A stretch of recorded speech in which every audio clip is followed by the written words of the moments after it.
Hi everyone, this is Rajshekhar. In this video, we'll be seeing the explanation of our first Java program. In the last video, we have seen how to develop a Java application at command prompt and the commands in order to compile and run a Java program. So the command to compile a Java program is javac, and we pass the name of the source code like welcome.java, and to run a Java program, we use the command java and the name of the dockless file which contains main method.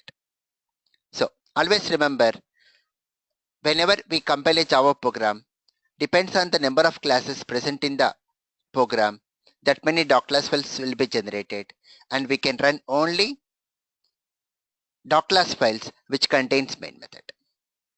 And in the last class, we have seen this program, that is to display a welcome message onto the screen.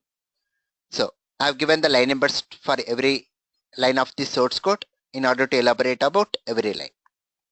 Coming to the first line, line 1. Line 1, it is a comment line. It is a comment line. And the main use of going for comments is, it is used to document the program. Like what is the purpose of the program, on which date you are writing the program, who is writing the program. This all elaboration we can do by using these comments. So line 1 is a comment line which is used to document a program and ignored by compiler. Ignored by compiler. So what are the comments we write? It is ignored by compiler. And we are having two types of comments. They are single line comment and multi-line comment. Single line comment, which is used for slash is called a single line comment, and we are having one more multi-line comment, which is used to comment multiple lines. Which is used to comment multiple lines of text. Then coming to the next one, line 2. Line 2 is a class here. Line 2, it is a class. Why we have to create a class? Because a Java program is a collection of classes. It is a class. So always remember, a Java program is a collection of classes. Then line 3 and 8, it is open and close braces for class welcome.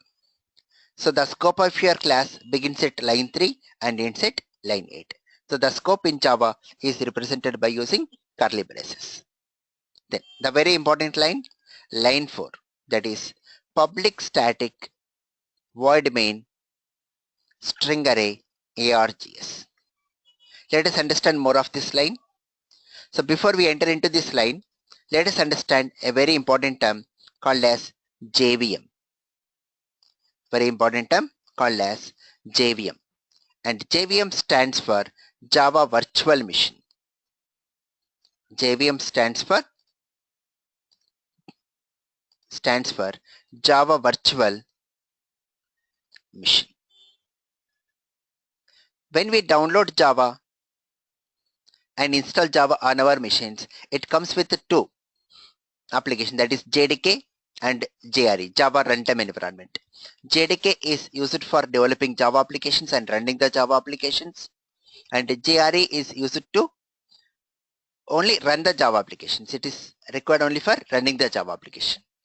We generally install JRE only on the client machines. For developing application, we need to download JDK.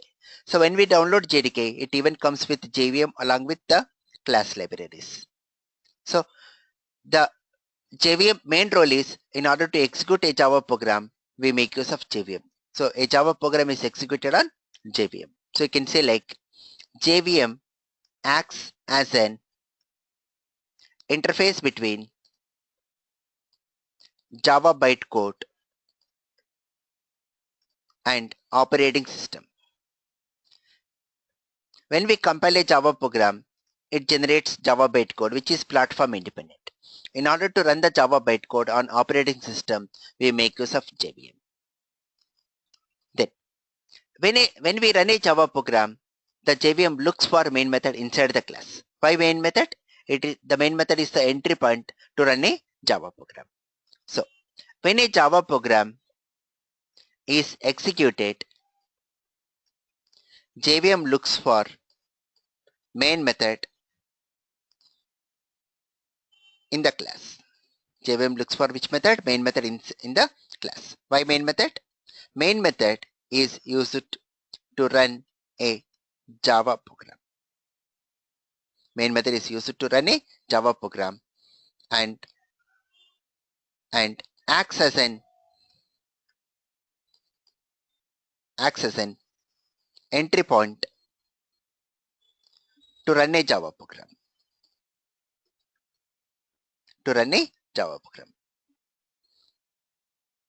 Then now let us understand why main method is public.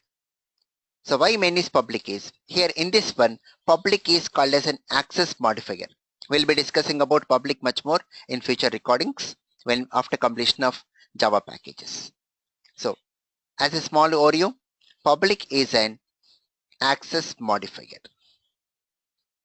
And whenever we say public members are accessible outside of the class or outside of the folder. So public members are accessible everywhere.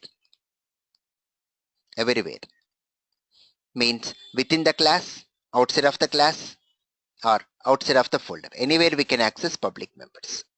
Since JVM is going to access your main method, so since JVM is outside of the class, in order to access main method by JVM, the main method should be what here? Public. You can say since JVM is outside the class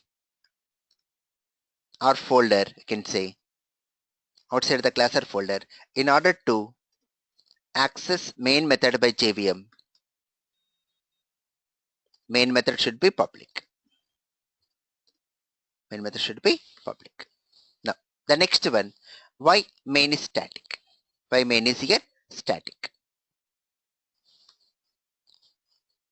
So in the previous videos we have seen, whenever you create a class, the members of the class are accessed by using object. Since in this example, since main method is the member of welcome class, in order to access main method, we need to create the object of welcome. But in order to, the entry point is main. So once we enter into the main only, I can start creating the objects of welcome or other classes. So this main method is accessed without creating objects. So in order to access a member of a class without creating objects, then that member should be what here? Static. So static members, we can say like static members are accessible directly with the class name without creating objects. So since we are accessing main method with the class name without creating objects, that is the reason main is static. Then the next one, void. Why main is void? Means void means no return type. So whenever the main method is called by JVM and main method does not return anything back to JVM, that's the reason main is void. So main method does not return anything back to JVM. That's the reason main is void. The return type of main is void. Then this main is the method name, and this main takes with an argument string array args. So string array args. So in this one, string is a predefined class, and this square brackets indicates it's an array. And in future we'll discuss more of the array concept and syntaxes of array. So for now, let us understand a small overview of the requirement of string array args. String is a predefined class. What is string here? String is a predefined class, and always remember the case sensitivity for class. The first letter of every word is capital. Whenever you take a class, the first letter of every word in a class, it's capital. It is a Java coding standard. So in that way, we can remember case sensitivity for your classes. Since there is only one word, S is capital. And the meaning of array is, an array is a collection of values. So the main use of this string array ARGS is, it is used to store command line arguments. It is used to store command line arguments. The meaning of command line arguments is, like an example, when we are running the program at command prompt like Java and the name of the class, and if you pass here X, Y and Z, this X, Y, Z are called as command line arguments. So in this one, X, Y and Z are command line arguments. Command line arguments. And this XYZ will come and store into array ARGS. That is, ARGS of 0 contains the value X, ARGS of 1 contains the value called as Y, and ARGS of 2 contains the value Z. So the array index starts with 0, 1, 2, 3 like that. Goes on. Depends on number of arguments you pass, that will come and store into this ARGS. And the decision behind why they have taken this string only as an argument, why can't they are not taking with integer or double? The reason behind that is, we can convert string into any other data type. So we can take a string and we can convert into integer or double or float, any type data type we can able to convert very easily. That's the reason they have chosen this string as an argument for your main method. And some people ask the question, if I'm not passing arguments, then is this argument string array ARGS, is it compulsory? So in Java, it is compulsory to pass the argument. So in Java, they have given only one main method which takes string as an argument, and with the modifiers like public static void, then only we can run the program. So compulsory we have to define a main method with the public static void and string as an argument. That is mandatory value. So string array is mandatory even if you pass the arguments or not passing the arguments. And why they made this one as a rule? Because, however, there are no memory issues. Why? Because in Java, memory allocation happens for array during runtime. So if you are not passing any arguments, it won't allocate any memory for your ARGS. If you pass arguments only, it will allocate memory for your ARGS. That's the reason they made a standard rule that the main method should compulsory take string array as an arguments. The next line is line 5 and 7, which is open and close braces of main method. The scope of main method here starts at 5 and ends at 7. Line 5 and 7, open and close braces of main method. Then one more important line, line 6, that is system.out.println. System.out.println. This method, println method, is used to display messages or the value of variables or both onto the screen.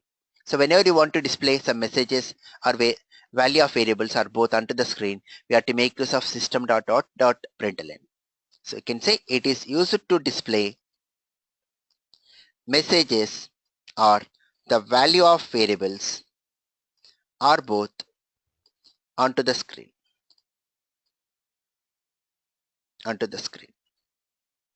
Then in this one, system, it's a predefined class. System, it is a predefined class. So here in this one, S is capital. In this one, S is capital. Then, so why? Because the standard in Java is the first letter of every word, in a class is capital.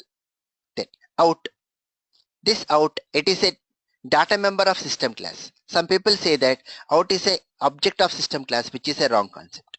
So here the out is, if I take the example like class system, I'm writing internal code.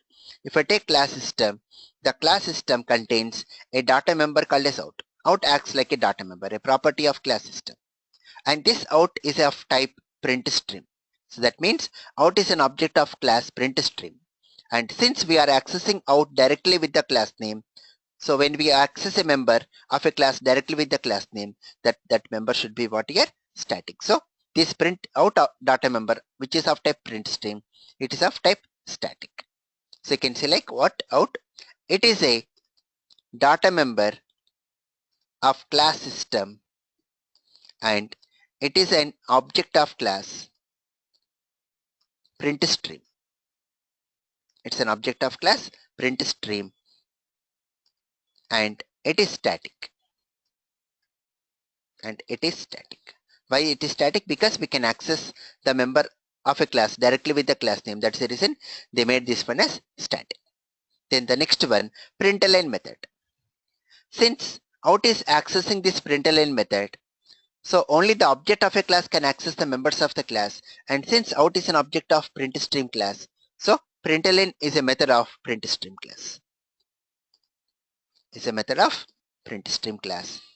Which is used to display messages or the value of variables onto the screen. Let me show you the API. If you open the browser and if you open the Google, and if you just see for system class in Java, and you can find the document here, the docs.oracle. If you open this document, you can find the class system, and the class system is funnel, which we discuss more of funnel keyword in the next videos. And see the field summary, you can find a data member called as a field called as out, which is of type print stream, and it is static. And if you open print stream, and if you see the methods of print stream, you can find the methods here called as println. So println is used to display the messages or the value of variables onto the screen. So that's about the explanation of our first Java program. So that's about in this video. In the next video, we'll see how to develop a Java application using IDEs, and we'll start off with IDE Eclipse. Thank you all. Thank you very much. Please subscribe to our videos so that you will get the latest videos. Thank you all.